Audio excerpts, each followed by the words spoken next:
জায়েদকে মানুষ একসেপ্ট করছে। জায়েদ কেমন করে হাত উঠাচ্ছে, কেমন দিগবাজি দিচ্ছে, তুফান তো তুফানের গতিতে আসছে। শরীফুল রাজ কিন্তু একটা উঁচু মনের অভিনেতা। আমি সবসময় চেয়েছি আমি ক্যামেরার মাঝে নিজেকে প্রেজেন্ট করতে। আমি চলচ্চিত্রকে ভালোবাসি, চলচ্চিত্র আমার ধ্যান জ্ঞান। জায়েদকে মানুষ একসেপ্ট করছে। মানুষ যদি জনগণ, আগে তো আপনারা বলছেন জায়েদ কেমন করে হাত উঠাচ্ছে, কেমন দিগবাজি দিচ্ছে, কিন্তু এটাই তো দর্শক দেখতে চাচ্ছে। আমরা তাহলে দর্শকের রুচি চেঞ্জ করি, আগে দর্শকের রুচি চেঞ্জ হোক, তাহলে এরকম ভাইরাল কিছু উদ্ভাবন হবে না।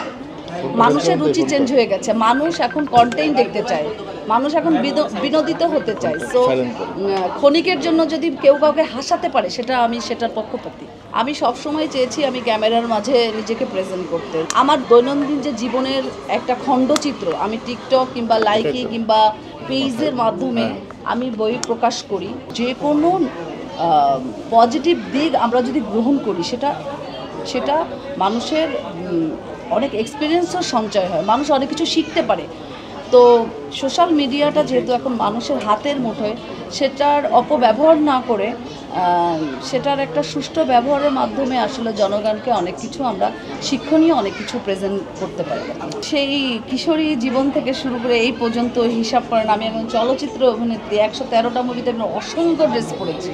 সেখান থেকে কালেকশন যদি এই পর্যন্ত হয়, তাহলে তো আমার 12টা আমি তো কম বলেছি, কারণ আপনারা হয়তো বা জানেন না আমি অসংখ্য ড্রেস আমি অনেককে দিয়ে দিই।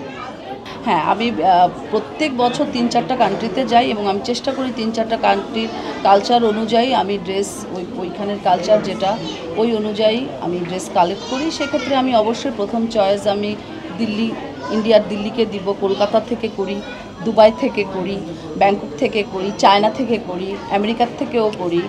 আর নেক্সট আমি কানাডায় যাবো, আই থিঙ্ক সো, সেখান থেকে আমি ড্রেস কালেক্ট করি। 2.5 লাখ 3 লাখ টাকা দামেরও আছে। আমার একটা কোম্পানি আছে, টাইটান কোম্পানি, আপনারা জেনে হয়তো বা খুশি হবেন। আমার টাইটান কোম্পানি পুরো বাংলাদেশে পোলট্রি ফিডের প্রোডাক্ট সাপ্লাই করে এবং আমার শ্রীলঙ্কা থেকে আমরা মশলা ইম্পোর্ট করি। সেই সাথে আমার তাসমিম কালেকশনের নামে একটি বুটিক্স হাউস আছে। আমি চলচ্চিত্রকে ভালোবাসি, চলচ্চিত্র আমার ধ্যান জ্ঞান। তো চলচ্চিত্র বিষয়ে ফুললি হলে আমি ওইসব প্রোগ্রামে আসলে যেতে কমফোর্ট ফিল করি। তুফান তো তুফানের গতিতে আসছে, তাকে থামানো যাচ্ছে না, সিগন্যাল দিয়েও থামানো যাচ্ছে না, অনেক প্রোটেক্ট করা হচ্ছে, তারপরেও থামানো যাচ্ছে না। যেহেতু গানটা ইতিমধ্যে মিলিয়ন ভিউজ হয়ে গেছে, আমার মনে হয় ছবিটাও হয়ে যাবে, এটি হয়তো বা ছাড়িয়ে যাবে, আর রাজকুমার ছাড়িয়ে যাবে।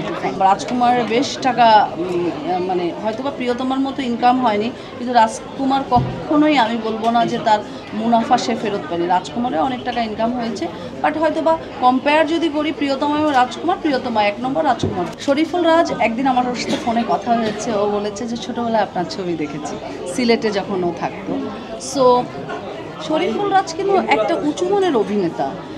সবসময় তো আমরা সাকিব খানকে দেখছি, তো এখন যদি ইদিকা পল এবং শরীফুল রাজ হয়, এই জুটিটা কিন্তু খারাপ করবে না। আর শরীফুল রাজ তো প্রুভ অভিনেতা, সে তো অভিনয় পারে, তার যথেষ্ট গুণাগুণ আছে।